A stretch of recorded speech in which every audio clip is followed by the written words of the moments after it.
Hi friends, coming to the chapter Horegallu by Sudhamurthy. This is an anecdote I have already mentioned in the introductory part. This is an anecdote by Sudhamurthy. Okay, so coming to the chapter Horegallu, maybe you doubt what is Horegallu.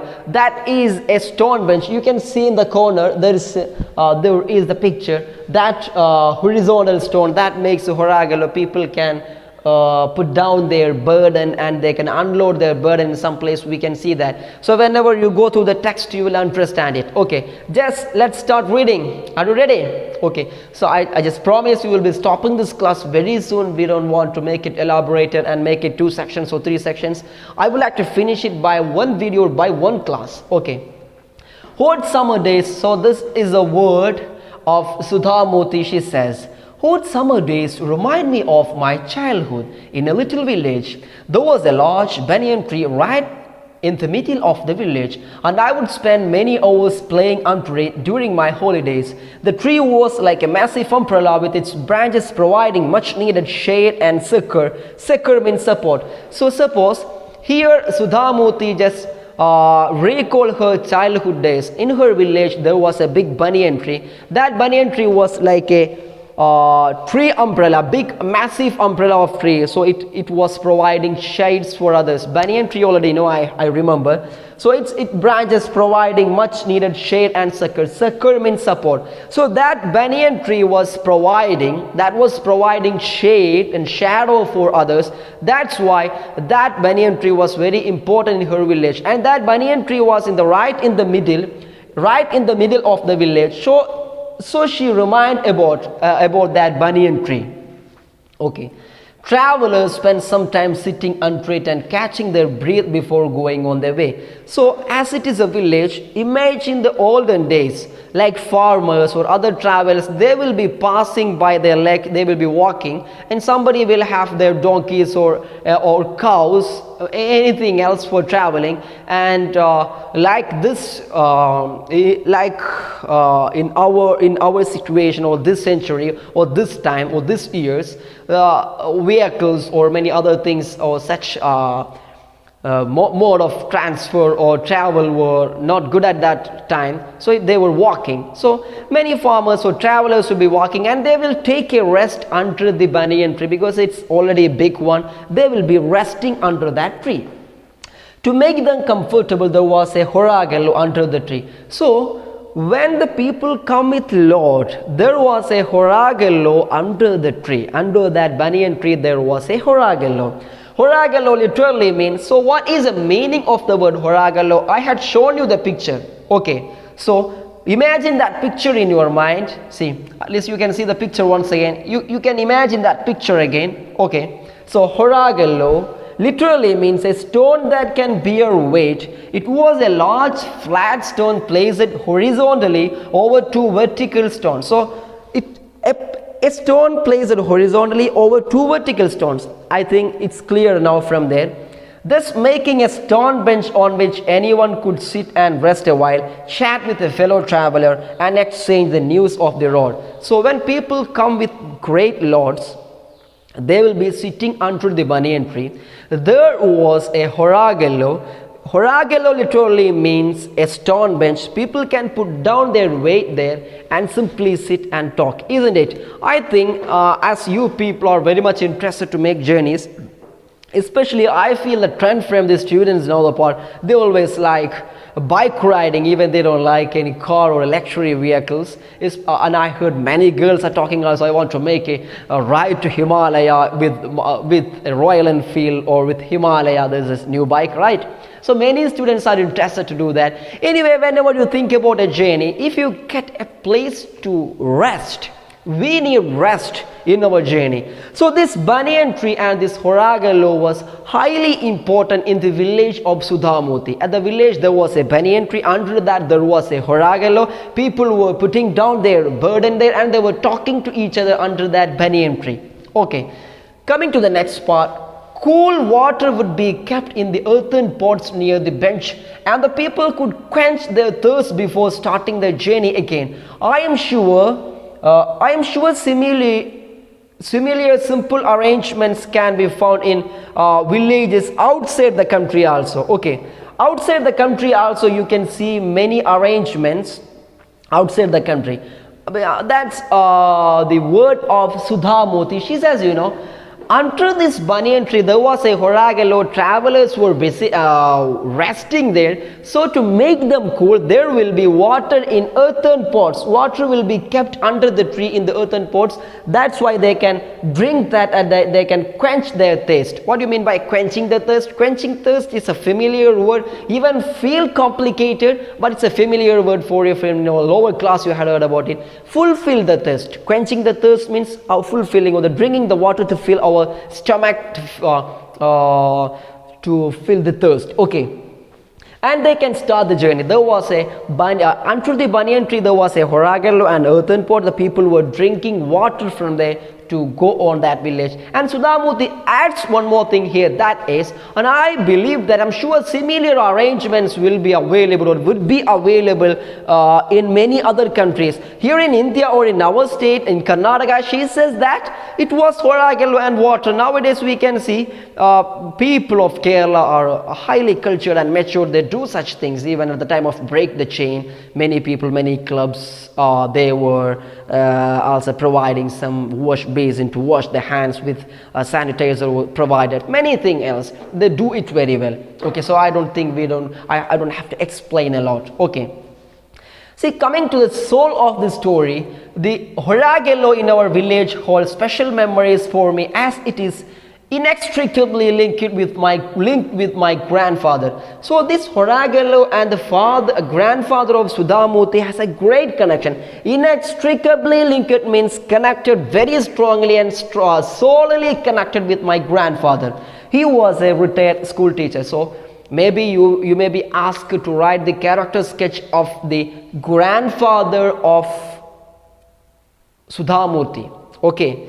From this chapter it's very important, and especially the first unit is important for every public examination. So don't forget even single point about the grandfather and every character. He was a retired English school teacher and would spend hours every day sitting under the banyan tree and talking to those resting there. That's a great point, and that's enjoying one. I think maybe you can imagine the locality, local areas in your place. Old members of our village, or our grandfathers, they will be coming to have a tea from the small shops, and they will be talking each other. If anyone come there, they will be talking to them. So imagine bit fast, 2 years ago, grandfather, after returning from school, Sudhamurti's grandfather, he was sitting under the banyan tree. So many people will be passing through, they will be sitting there and taking rest. So Sudhamurti's grandfather was always there, or many times he was spending many time under hours. He would spend hours sitting under the banyan tree and talking to those people who passed by, and he was ready to accept their many reasons. And you can see in the coming parts. When I would get tired of playing, I would sit next to him. Sudhamurti says, grandfather was sitting under the banyan tree. There was a Horegallu and there was a water pot, earthen pot with water. People were passing, they were taking rest, putting down their burden on the Horegallu. So why Sudhamurti know all these things? Here you have to understand. She says, when I would get tired of playing, I would sit next to him and observe the people he was speaking to and listen to them, listen to their conversations. Most of them were villagers taking a break from their work in the field nearby. They had to walk long distance each day, carrying heavy burdens on their loads. Tired out by the heat, they would drink the cool water, wash their face with it, and chat with grandfather. Their conversation would be about the daily lives and worries. So Sudhamurti was taking slyest opportunities after getting tired from the playing to sit with grandfather. grandfather will be sitting under the banyan tree nearby the Horegallu. Travelers will be coming there. Almost every travelers will be coming there after getting tired, after a great journey. They will be sitting there, and Sudhamurti was listening to the travelers, what they speak to grandfather and what is the reply of grandfather, and they will wash their face with that earthen pot and they will drink from that water. And they were talking, most of them were villagers and farmers. They were talking to grandfather about our daily life. Oh, today it was bad, today it was good. Oh, Master Ji, it was very bad day today. And their own worries. Is it people, whenever they get 2 years to talk, they will be talking sentimentally, and they will share their problems. Is it?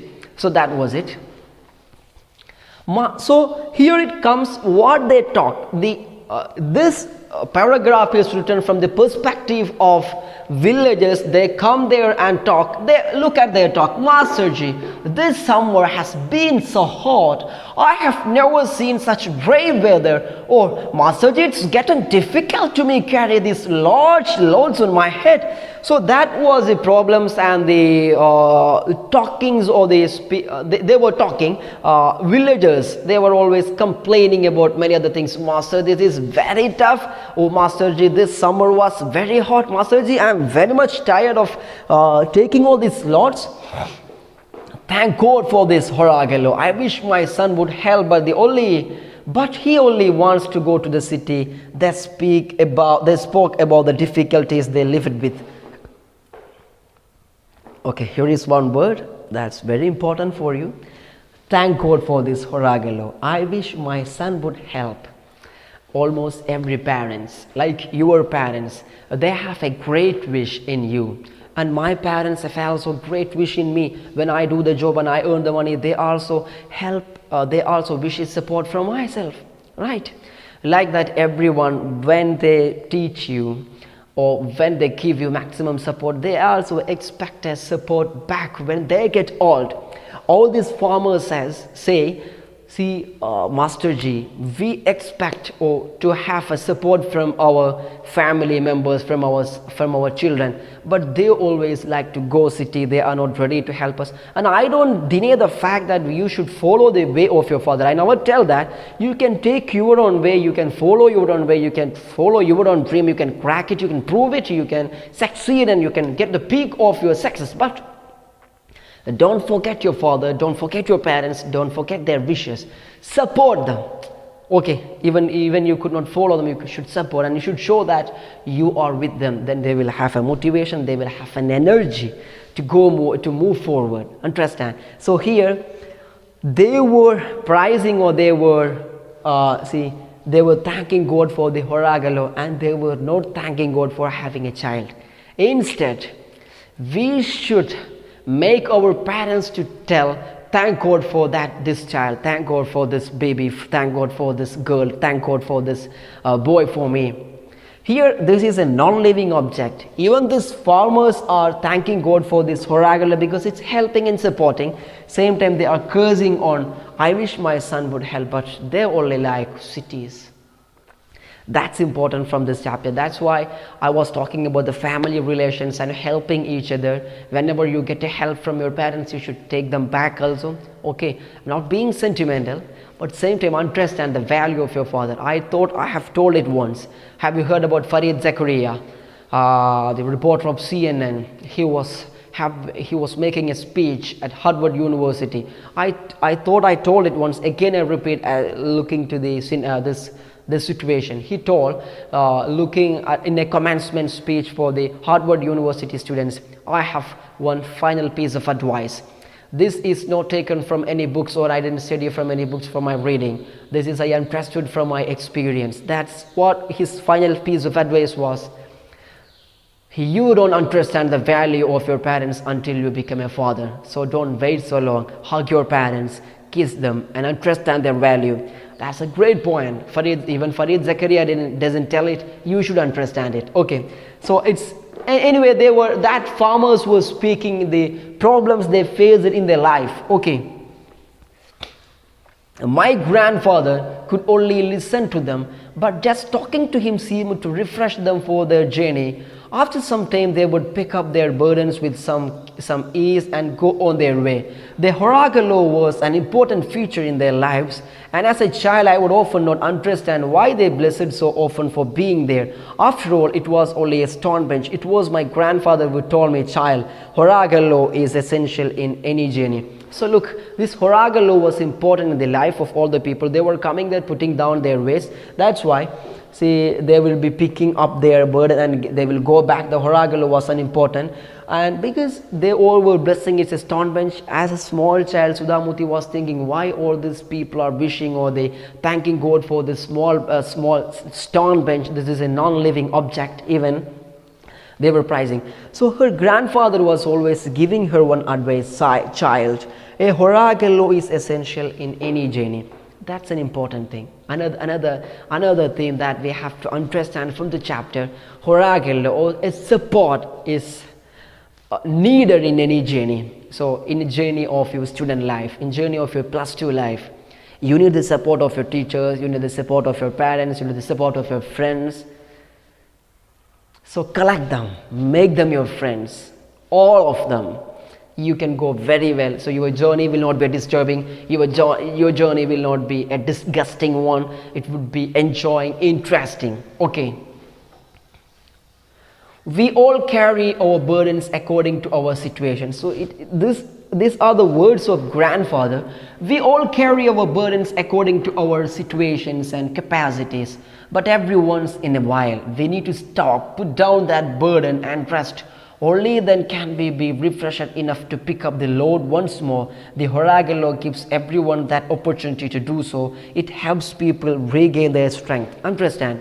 Even we are able to walk alone, support ourselves. In a time of life, we will also get tired. We need a help. That's why don't deny the fact that or the natural fact, maybe we need a friend, we need a wife, we need a husband, we need a child. Because in life, certain points, we need friends also. So don't be much selfish and don't think that I am independent. In a certain point of your life, you need all of them. You need all those people to help you. You need all those people to support you. You need all those people to succor you in your life.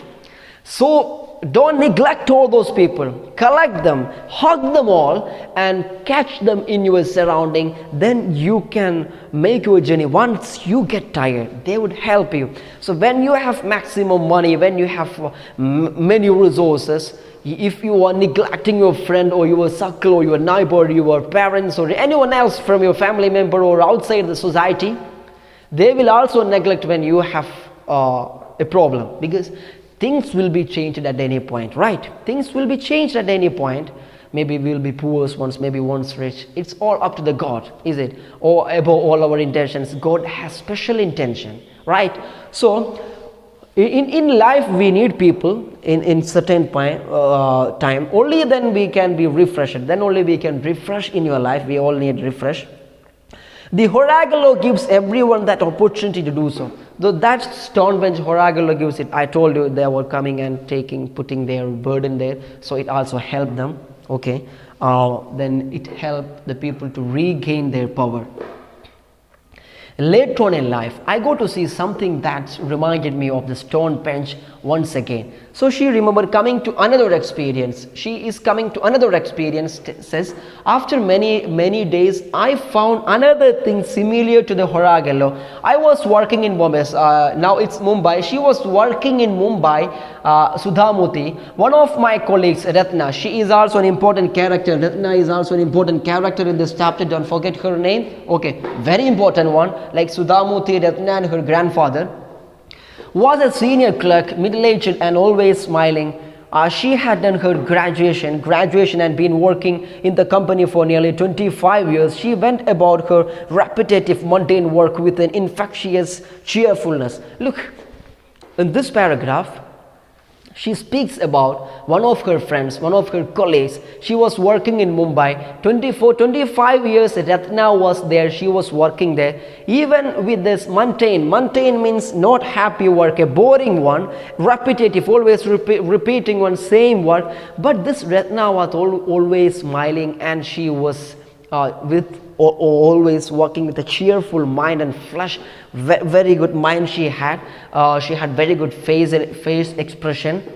She was talking to, she had done her graduation and been working in the company for nearly 25 years. She was working, don't forget the point, she was working 24 years. She had done her graduation and she was working in Mumbai. About Ratna, if you are asked to write the character sketch of Ratna, don't forget all those points.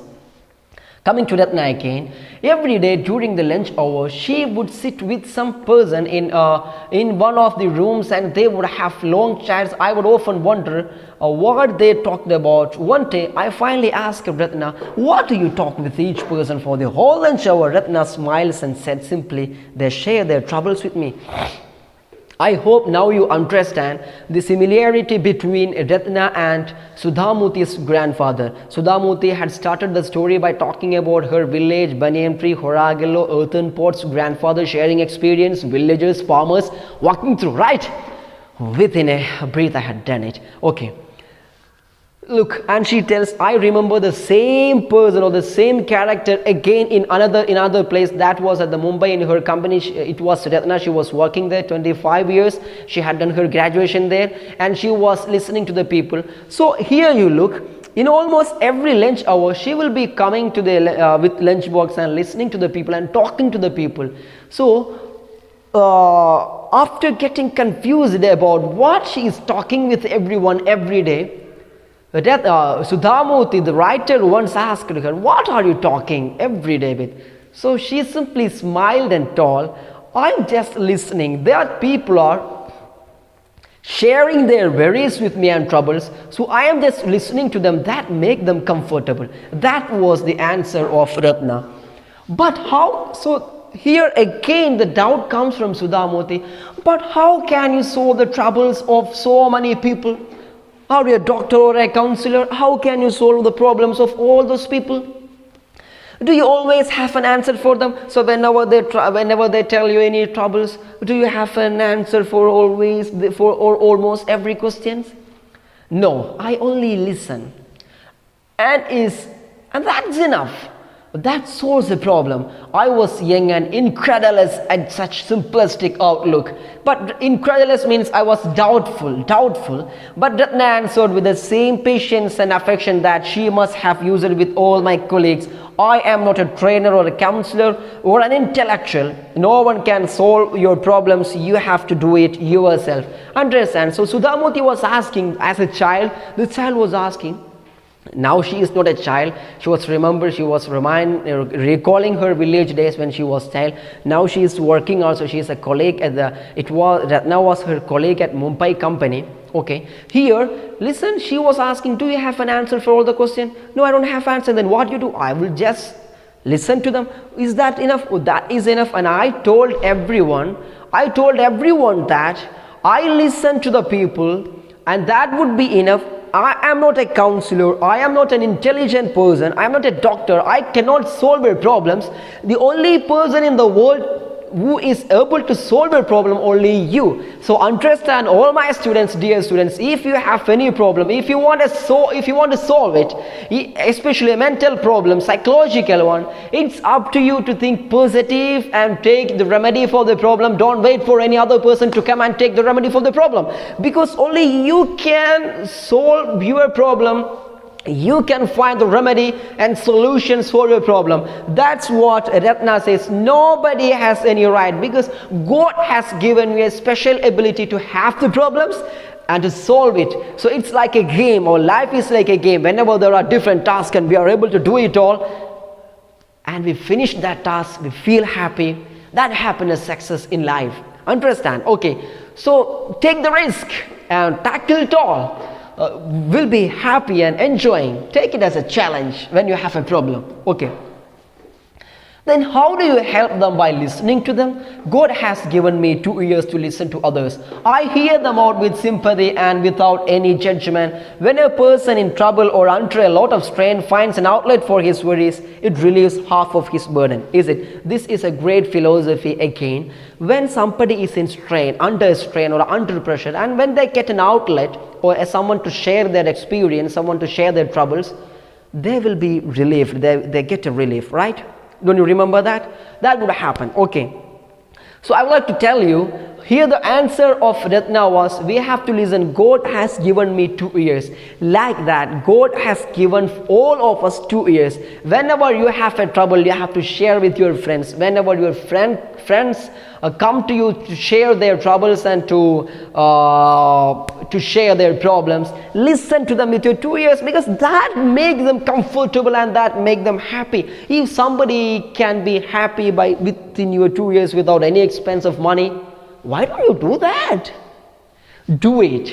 Okay, that would be helpful. And I understand you will get this philosophy very soon, when there is an outlet, when we are able to share our problems with others. It's quite easy for us to relieve our burden. Okay. I thought for some time and said, but don't you ever break the confidence that tell others the secrets you hear even by mistake? Not even in my dreams. I consider that to be the worst kind of betrayal. I don't think there is a greater sin than betraying someone's confidence. They tell me their worries because they know I will never talk about or gossip about it to another person. That's a bad quality, right? We people, whenever we listen to the problems of others, we make the gossip out of it. That's why Sudhamurti was asking the storyteller or the anecdote writer, she was asking to the Ratna, why don't you share it with others? So Ratna says, I believe that this is the worst kind of betrayal if I break the confidence of someone. If someone tell you their various problems and if I tell and share with everyone, like someone like our Nishad sir, look, you tell him many secrets or many things. If he tries to share with everyone, what would happen? So every counselors are like that. They are listening to you. Every teachers are like that. They are listening to you. But they don't make any gossip out of it. They will try to make a remedy for you. Okay, understand that. You have to do the same thing also. Whenever you listen to the problems of your friends, don't make a gossip out of it. That's a bad quality also. That's a worst kind of betrayal if you are breaking the confidence of someone. Okay, so the best quality of a friend is keeping the secret of your friend. Only when they know their words are secure with me can they talk to me freely. This way I relieve their burden for a short while till they are ready to pick themselves up and carry on with their journey. So that was the answer of Ratna. If they want to go their journey, go forward with their journey, this is the way I would like to relieve their burdens and their problems, carry on with their journey. Her words uncannily echoed my grandfather sitting on the stone bench under the banyan tree, perhaps in their own small ways, without access to great wealth. Both these people were doing tremendous social services, right? So here she says, now I remember my grandfather sitting under the banyan tree of the village and he was listening to the people. Now I understood what was the great thing my grandfather was doing at that time. So I would like to compare with Ratna and grandfather. Ratna was also doing, and both of them without having access to many money or anything, they both were doing tremendous social service. This is a tremendous means a big and massive and very good a valuable social service to the society, listening to the people, because listening to the people make them relieve. When they relieve, they can go with their journey. When they go with their journey, when they're being comfortable, they can also make comfortable others. They will make the result for the country and we can make this world a better one, right? So that's very good. Listen to your friends. And here she would like to compare between her grandfather and Ratna. Look, no one thought of acknowledging their work, of rewarding them for it. Here what happens in our country also, when people are doing many good things, nobody is there to praise them, reward them. Even the last time of flood, do you remember Naushad, right? He was doing very good. Somebody was praising him, and many other people are there doing very, very great help for others, like Feroz Kundambarambil. You have such a social activist. He was very good at helping others. So nobody is going to reward them even, but they continue to do so as this act of kindness gave them joy. If I happen to pass a Horegallu in a village, I remember them and wish there were many more of them in this world. So whenever Sudhamurti passed through any Horegallu, she also want to tell if there are many people like them. And I remember both of these people, like Ratna and my grandfather, they were doing a tremendous job and very good job in their life. Okay, here, coming to the glossary, before coming to the glossary, let me make the short. There was a banyan tree, Horegallu was that earthen pot, and her grandfather was helping. The important thing from this chapter is understand the character sketch of grandfather and Ratna. Remember this Sudhamurti. I hope this story or this anecdote was a simple one. Go through the words in the textbook, never forget that. Okay, that is very important, because this is the last chapter from this unit. So don't forget to do all those works. There are only some complicated words. Succor means support. In the first stanza you see, so that Horegallu was like a banyan tree, was a great succor for everyone. Mundane work of Ratna, it was a dull and ordinary everyday doing. Incredulous, so as an incredulous young, I could not believe the answer of Ratna. Doubtful, uncannily, adroitly, strangely. So when I listened to the words of Ratna, uncannily my grandfather came to me as a mysterious one, quite without any relation each other. It came to my mind very fast, uncannily. Okay, I hope you remember all these words and everything. Don't forget to go through the textbook. Okay, this is about the chapter. Thank you for listening. Don't forget to watch in coming classes also. Do it very well. Use your time, even if it is locked down. You can utilize your time, read many books. At least find a meaning for your life. Thank you.